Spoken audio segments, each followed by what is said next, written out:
O Ministério Público do Rio apresentou essa semana à Justiça uma denúncia formal contra o senador Flávio Bolsonaro, do Republicanos, filho do presidente Jair Bolsonaro. A denúncia revela provas de uma investigação que durou mais de 2 anos sobre as rachadinhas na Assembleia Legislativa do Rio. No esquema, funcionários da Alerj devolviam parte dos salários a um grupo supostamente liderado por Flávio. Você vai conhecer detalhes inéditos de um depoimento que foi determinante para embasar a acusação. Veja na reportagem de Benhur Correia e Arthur Guimarães. Quem é uma das investigadas que resolveu ajudar o Ministério Público com provas contra Flávio Bolsonaro e o grupo que atuava, segundo o MP, para desviar dinheiro da Alerj? O nome dela é Luísa Souza Paz. Quando tinha apenas 20 anos, em 2011, ela foi nomeada assessora parlamentar no gabinete do então deputado estadual, Flávio Bolsonaro. Ela era vizinha de Fabrício Queiroz, apontado como operador financeiro do esquema no bairro de Oswaldo Cruz, subúrbio carioca. Além disso, segundo o MP, Fabrício Queiroz jogava futebol com o pai de Luísa num time amador, o Fala Tu Que Eu Tô Cansado. O pai de Luísa chegou a ser homenageado por Flávio Bolsonaro na Alerj. Mas Luísa não ficou muito tempo no gabinete de Flávio Bolsonaro. 8 meses depois da nomeação, foi transferida para outro setor dentro da Assembleia, na TV Alerj, que transmite as sessões da casa. Mas o departamento em que ela passou mais tempo foi de planos e orçamento, ligado à presidência do Legislativo Fluminense, de onde ela continuou a repassar a maior parte do salário mensalmente para Queiroz, de acordo com a denúncia. Ainda segundo o MP, Luísa foi uma das integrantes que mais transferiram recursos, R$155 mil. Dos salários, que chegaram até R$4 mil, ela ficava com no máximo R$800. Isso aconteceu durante 5 anos de trabalho, quer dizer, suposto trabalho. Luísa era funcionária fantasma e não era a única. O que o Ministério Público apresentou na denúncia foi um levantamento de dados para provar que, além de Luísa, outros 11 assessores ligados a Flávio Bolsonaro transferiam boa parte do salário que ganhavam na Assembleia do Rio para Fabrício Queiroz. Esses assessores seriam parte do núcleo executivo do esquema, a base que estruturava toda a movimentação financeira do que o Ministério Público chamou de organização criminosa por meio desses repasses, feitos muitas vezes com dinheiro vivo. Os valores chegavam até o que os investigadores chamaram de núcleo operacional, onde ficava Fabrício Queiroz, quem mexia com o dinheiro, e Miguel Ângelo Braga Grilo, chefe do gabinete de Flávio Bolsonaro desde a Assembleia do Rio e que continua com ele no Senado, responsável por gerir os assessores. Só depois, segundo a denúncia, esses recursos chegavam até Flávio Bolsonaro, o que o MP considera como núcleo político. Para evitar que deixassem rastros, Luísa e os outros membros da organização sacavam o dinheiro e depois faziam depósitos em pequenas quantias, para não precisarem se identificar na hora da transferência. Segundo a denúncia do Ministério Público, o esquema movimentou R$6 milhões ao longo de 11 anos. Ainda segundo o MP, Flávio e a mulher, Fernanda, usaram o dinheiro vivo para pagar empregados, passagens de avião, quitar contas e até mesmo comprar apartamentos. Em 2011, o casal foi para a cidade de Natal, no Rio Grande do Norte. Eles pagaram mais de R$2 mil em dinheiro vivo para a companhia aérea. De acordo com a denúncia, eles gastaram quase R$1 milhão a mais do que receberam entre 2010 e 2014. O Ministério Público diz que, para tentar despistar as autoridades, boa parte do dinheiro não entrava nas contas do casal. O MP diz ainda que Flávio Bolsonaro, apesar de levar uma vida confortável, gastava menos de R$200 nos cartões de crédito por mês, em média. Quase tudo era pago com dinheiro em espécie. Para comprovar que Luísa e os envolvidos no esquema eram funcionários fantasmas, o MP levantou dados dos celulares deles. Através de um mapa de calor que rastreia os pontos onde o celular é mais utilizado, identificaram que vários assessores de Flávio Bolsonaro na Alerj raramente iam à Assembleia. A denúncia afirma que no celular da ex-assessora Luísa foram encontradas trocas de mensagens com o pai, quando as primeiras investigações começaram a sair nos jornais. Caraca, tu viu alguma parte do jornal hoje de tarde? Bateu direto naquele negócio do Queiroz. Direto isso. A foto dele estampada na tela do jornal Hoje. Agora deu ruim.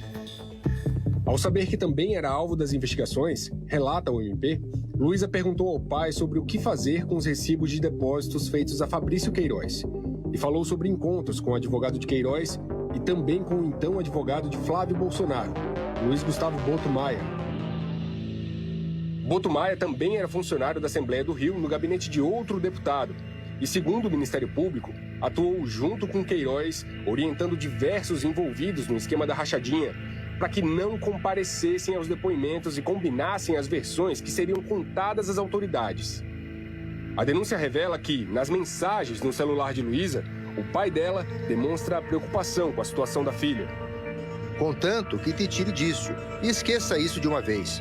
E a gente possa viver nossa vida normalmente. Ele que inventa as histórias dele lá. Dias depois, Luísa foi chamada por um funcionário da presidência da Alerj para comparecer à Assembleia e preencher a folha de ponto, que ela diz nunca ter assinado. Oi, pai. Parece que falta algum ponto que não está assinado. Só que eu não lembro de ter assinado algum ponto, entendeu? O pai de Luísa orientou a filha a não ir à Alerj. Eles querem pegar um bucha, que é para ver se desentoca alguma coisa. Ao analisar os registros telefônicos de Luísa, o Ministério Público detectou que entre dezembro de 2014 e fevereiro de 2017, período em que ela era funcionária da Assembleia Legislativa, Luísa só foi lá 3 vezes. A próxima visita foi em 24 de janeiro de 2019, quando, segundo a denúncia, compareceu a pedido de Queiroz para preencher as folhas de ponto de 2017, que estavam em branco. Lá, ela teria sido orientada a fraudar os documentos para tentar despistar as investigações sobre funcionários fantasmas no esquema das rachadinhas. Mas, como relata a denúncia, as investigações avançaram e, em abril do ano passado, Luísa e mais 94 pessoas ligadas a Flávio Bolsonaro tiveram o sigilo bancário quebrado com autorização da Justiça. Já viu as notícias? Quebraram o sigilo bancário de um monte de gente. Provavelmente o meu também. Já vi e já estragou meu dia isso. Luísa decidiu então colaborar com o Ministério Público e prestar depoimento contando tudo o que sabia sobre o esquema das rachadinhas. O MP apresentou formalmente à Justiça a denúncia do caso.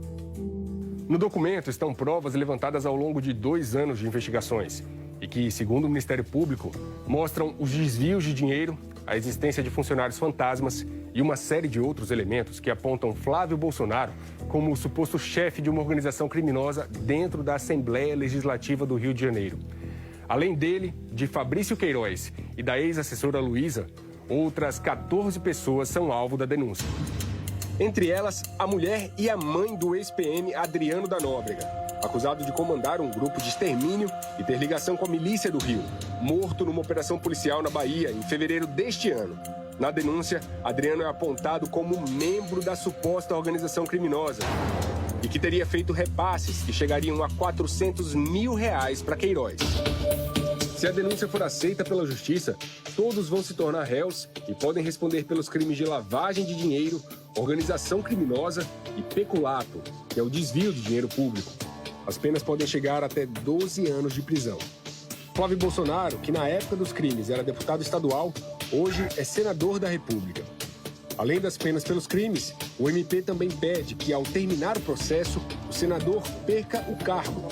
Pediu também o apartamento em que ele mora no Rio de Janeiro, que teria sido comprado com dinheiro ilícito, e o pagamento de R$6 milhões e 100 mil pelo dinheiro desviado dos cofres públicos. O Fantástico procurou os citados na reportagem.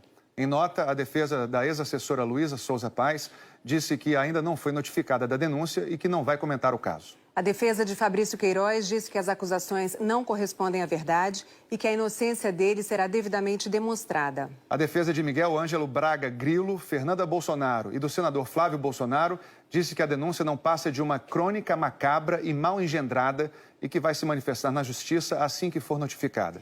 A Assembleia Legislativa do Rio disse em nota que a responsabilidade sobre a frequência dos funcionários dos gabinetes é dos deputados, que a presidência da casa não tem conhecimento sobre a eventual prática de rachadinhas envolvendo Luísa Paes e Fabrício Queiroz e que está colaborando com as investigações. Nós não conseguimos contato com as defesas de Luiz Gustavo Boto Maia, Daniele Mendonça, esposa de Adriano da Nóbrega na época em que ela trabalhou na Alerj, e de Raimunda Veras Magalhães, mãe de Adriano.